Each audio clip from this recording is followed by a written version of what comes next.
The Book of Esther, Chapter 1.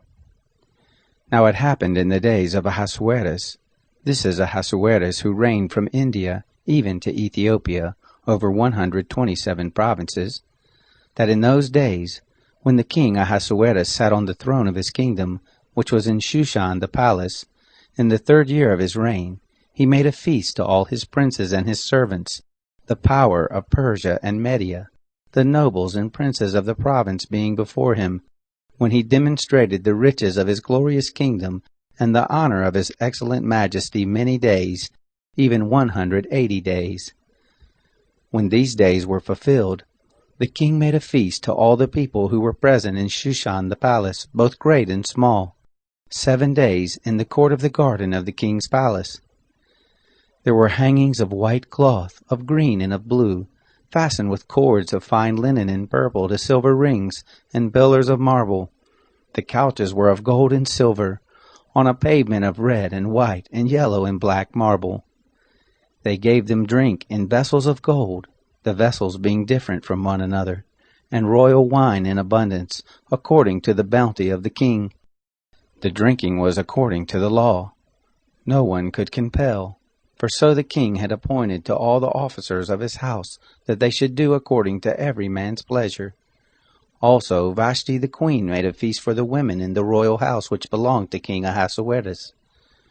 On the 7th day, when the heart of the king was merry with wine, he commanded Mehuman, Biztha, Harbona, Bigtha, and Abagtha, Zethar, and Carcas, the 7 chamberlains who ministered in the presence of Ahasuerus the king, to bring Vashti the queen before the king with the royal crown, to show the peoples and the princes her beauty, for she was beautiful to look on.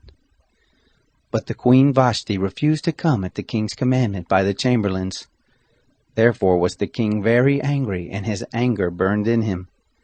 Then the king said to the wise men who knew the times, for so was the king's manner toward all who knew the law and judgment, and the next to him were Carshena, Shesar, Admatha, Tarshish, Meres, Marsena, and Memucan, the 7 princes of Persia and Media, who saw the king's face and sat first in the kingdom. What shall we do to the queen Vashti according to the law, because she has not done the bidding of the king Ahasuerus by the chamberlains? Memucan answered before the king and the princes, Vashti the queen has not done wrong to the king only, but also to all the princes, and to all the peoples who are in all the provinces of the king Ahasuerus. For this deed of the queen will come abroad to all women, to make their husbands contemptible in their eyes, when it shall be reported. The king Ahasuerus commanded Vashti the queen to be brought in before him, but she didn't come. This day will the princesses of Persia and Media who have heard of the deed of the queen say the like to all the king's princes. So there will arise much contempt and wrath. If it please the king, let there go forth a royal commandment from him, and let it be written among the laws of the Persians and the Medes, that it be not altered, that Vashti come no more before King Ahasuerus, and let the king give her royal estate to another who is better than she. When the king's decree which he shall make shall be published throughout all his kingdom, for it is great, all the wives will give to their husbands honor, both to great and small. The saying pleased the king and the princes, and the king did according to the word of Memucan, for he sent letters into all the king's provinces, into every province according to the writing of it, and to every people after their language, that every man should bear rule in his own house, and should speak according to the language of his people.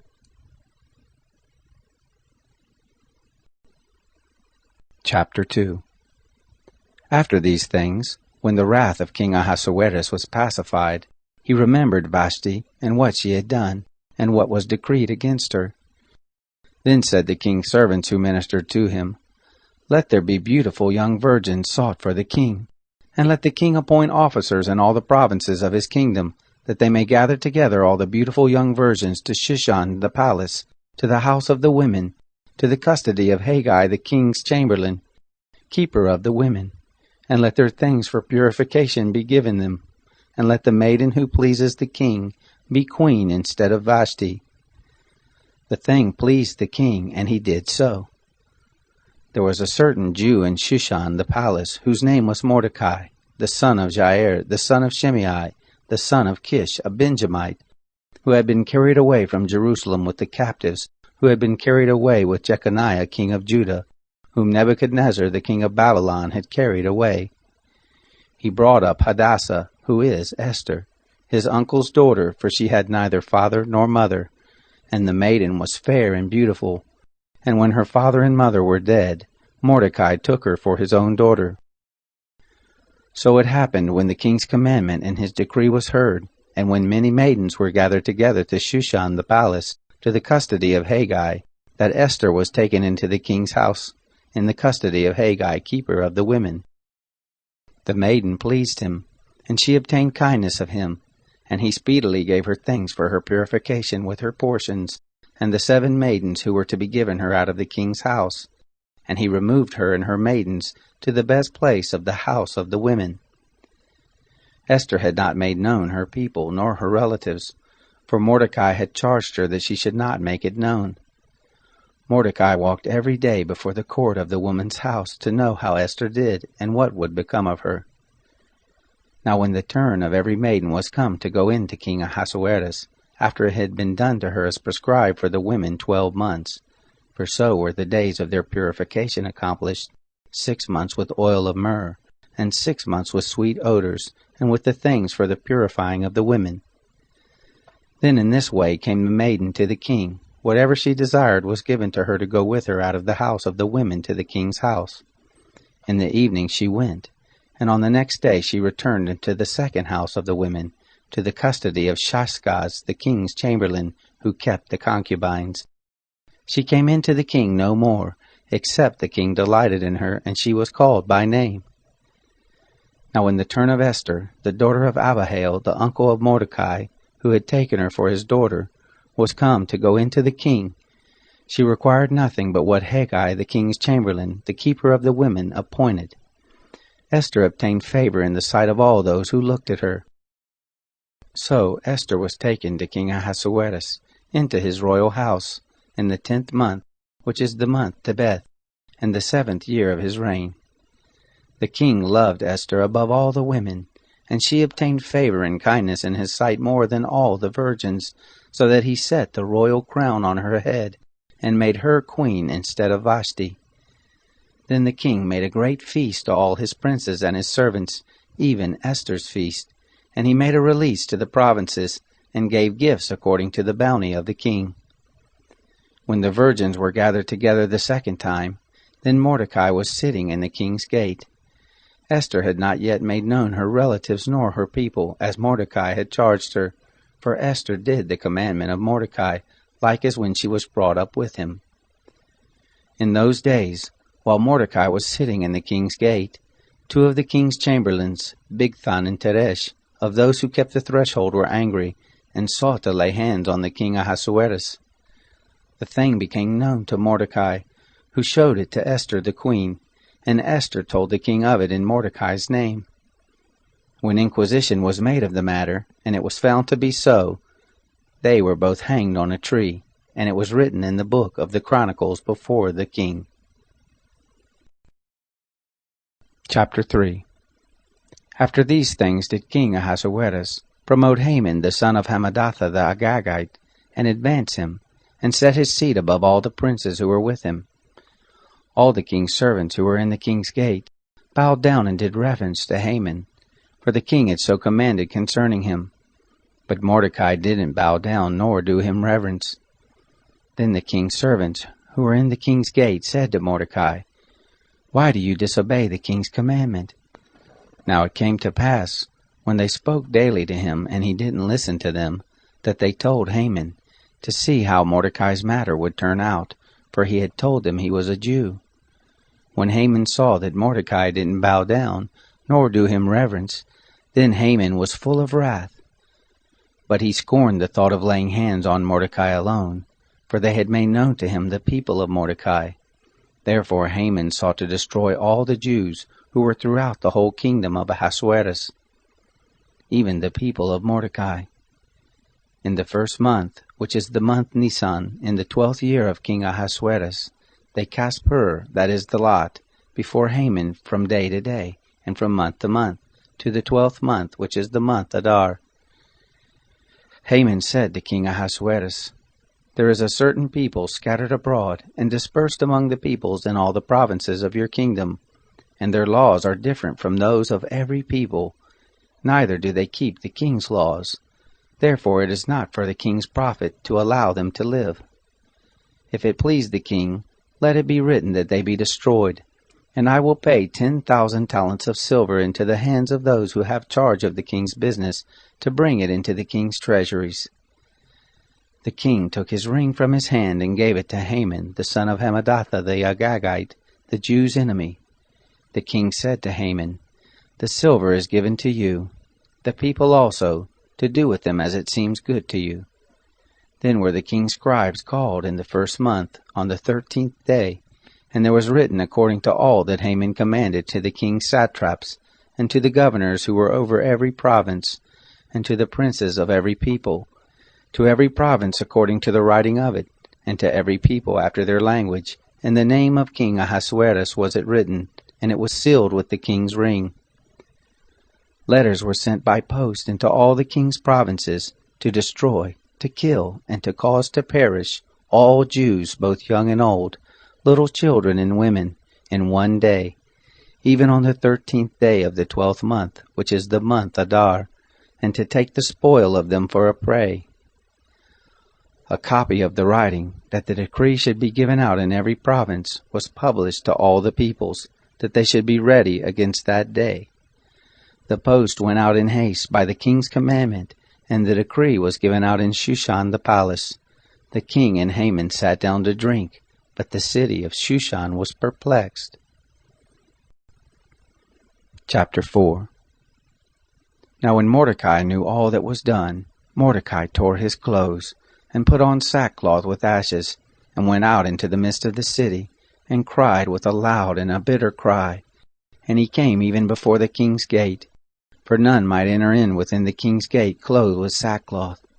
In every province, wherever the king's commandment and his decree came, there was great mourning among the Jews, and fasting, and weeping and wailing, and many lay in sackcloth and ashes. Esther's maidens and her chamberlains came and told her, and the queen was very grieved, and she sent clothing to clothe Mordecai, and to take his sackcloth from off of him, but he didn't receive it. Then Esther called for Hathach, one of the king's chamberlains, whom he had appointed to attend on her, and charged him to go to Mordecai, to know what this was and why it was. So Hathach went forth to Mordecai, to the broad place of the city, which was before the king's gate. Mordecai told him of all that had happened to him, and the exact sum of money that Haman had promised to pay to the king's treasuries for the Jews to destroy them. Also he gave him the copy of the writing of the decree that was given out in Shushan to destroy them, to show it to Esther, and to declare it to her, and to charge her that she should go into the king, to make supplication to him, and to make request before him for her people. Hathach came and told Esther the words of Mordecai. Then Esther spoke to Hathach, and gave him a message to Mordecai, saying, All the king's servants, and the people of the king's provinces, do know that whoever, whether man or woman, shall come into the king into the inner court, who is not called, there is one law for him, that he be put to death, except those to whom the king shall hold out the golden scepter, that he may live. But I have not been called to come into the king these 30 days. They told Mordecai Esther's words. Then Mordecai bid them return this answer to Esther. Don't think to yourself that you shall escape in the king's house more than all the Jews. For if you altogether hold your peace at this time, then will relief and deliverance arise to the Jews from another place. But you and your father's house will perish. And who knows whether you haven't come to the kingdom for such a time as this? Then Esther told them return this answer to Mordecai. Go, gather together all the Jews who are present in Shushan, and you fast for me, and neither eat nor drink 3 days, night or day. I also and my maidens will fast in the same way, and so I will go in to the king, which is not according to the law, and if I perish, I perish. So Mordecai went his way, and did according to all that Esther had commanded him. Chapter 5. Now it happened on the 3rd day, that Esther put on her royal clothing, and stood in the inner court of the king's house, over against the king's house, and the king sat on his royal throne in the royal house, over against the entrance of the house.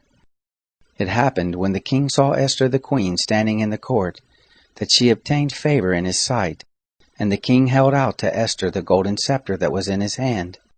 So Esther drew near, and touched the top of the scepter.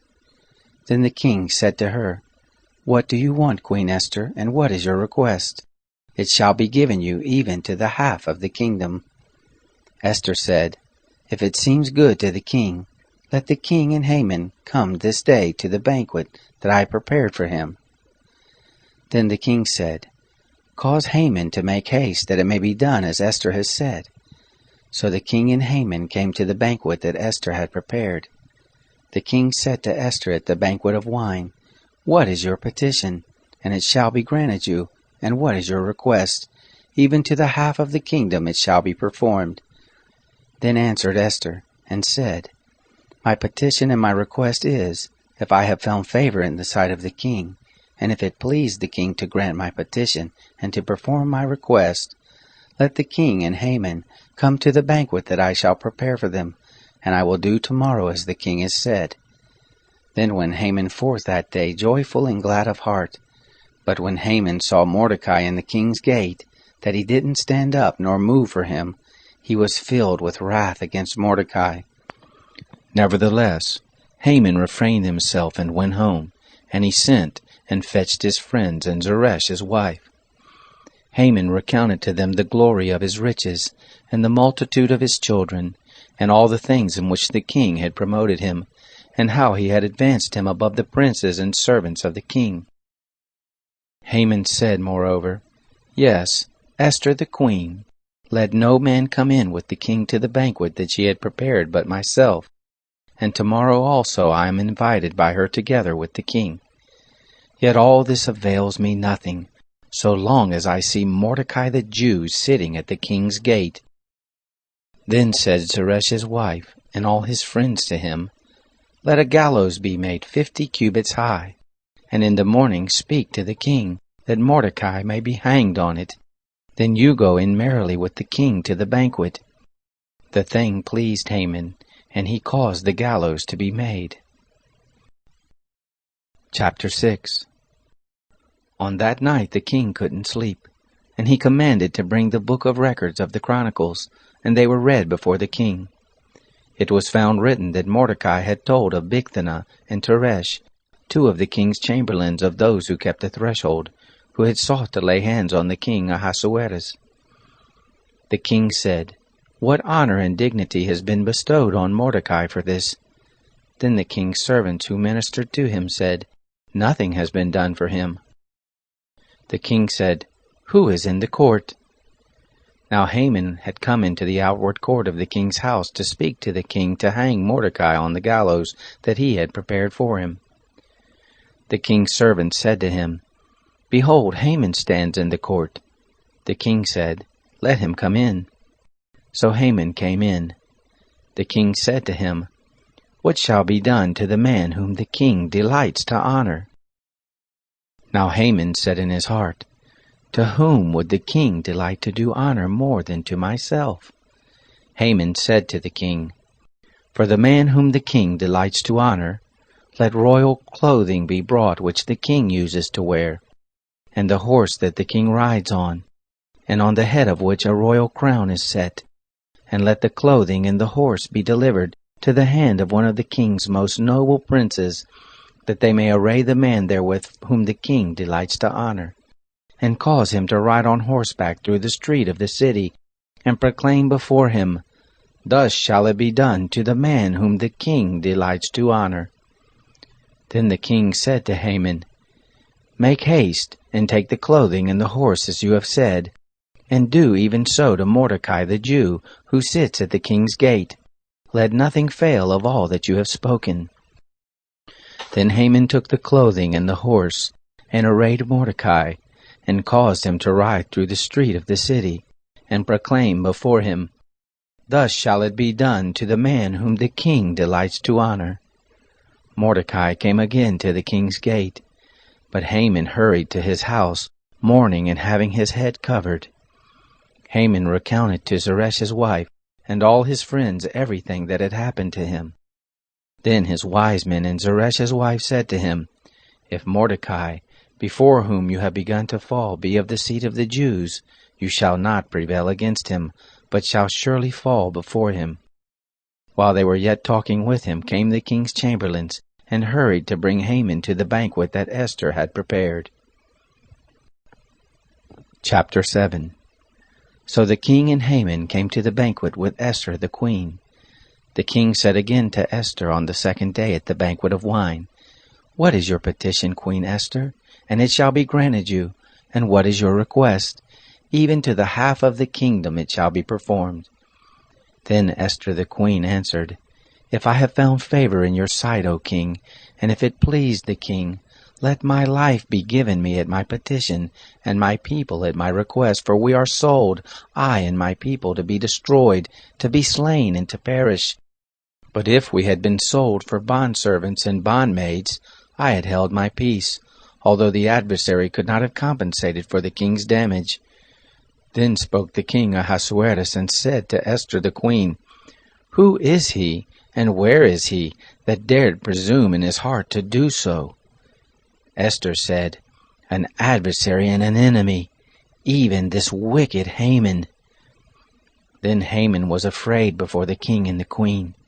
The king arose in his wrath from the banquet of wine, and went into the palace garden.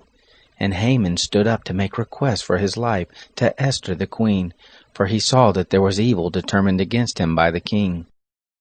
Then the king returned out of the palace garden into the place of the banquet of wine, and Haman was fallen on the couch where Esther was. Then said the king, "Will he even force the queen before me in the house?" As the word went out of the king's mouth, they covered Haman's face. Then said Harbona, one of the chamberlains who were before the king, "Behold also the gallows 50 cubits high, which Haman has made for Mordecai, who spoke good for the king, stands in the house of Haman." The king said, "Hang him there on it." So they hanged Haman on the gallows that he had prepared for Mordecai. Then was the king's wrath pacified. Chapter 8. On that day did the king Ahasuerus give the house of Haman the Jew's enemy to Esther the queen. Mordecai came before the king, for Esther had told what he was to her. The king took off his ring, which he had taken from Haman, and gave it to Mordecai. Esther set Mordecai over the house of Haman. Esther spoke yet again before the king, and fell down at his feet, and begged him with tears to put away the mischief of Haman the Agagite, and his device that he had devised against the Jews. Then the king held out to Esther the golden scepter. So Esther arose and stood before the king. She said, "If it please the king, and if I have found favor in his sight, and the thing seem right before the king, and I be pleasing in his eyes, let it be written to reverse the letters devised by Haman, the son of Hammedatha the Agagite, which he wrote to destroy the Jews who are in all the king's provinces. For how can I endure to see the evil that shall come to my people? Or how can I endure to see the destruction of my relatives?" Then the king Ahasuerus said to Esther the queen and to Mordecai the Jew, "See, I have given Esther the house of Haman, and him they have hanged on the gallows, because he laid his hand on the Jews.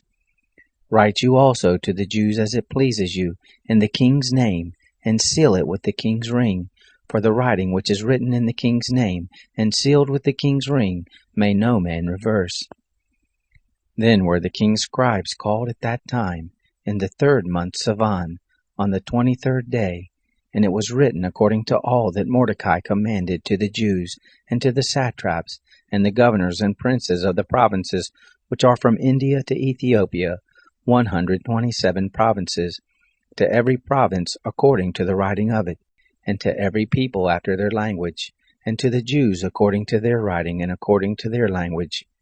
he wrote the name of King Ahasuerus, and sealed it with the king's ring, and sent letters by post on horseback, riding on swift steeds that were used in the king's service, bred of the stud, in which the king granted the Jews who were in every city to gather themselves together, and to stand for their life, to destroy, to kill, and to cause to perish all of the power of the people and province that would assault them, their little ones and women, and to take the spoil of them for a prey, on one day in all the provinces of King Ahasuerus, namely, on the 13th day of the 12th month, which is the month Adar.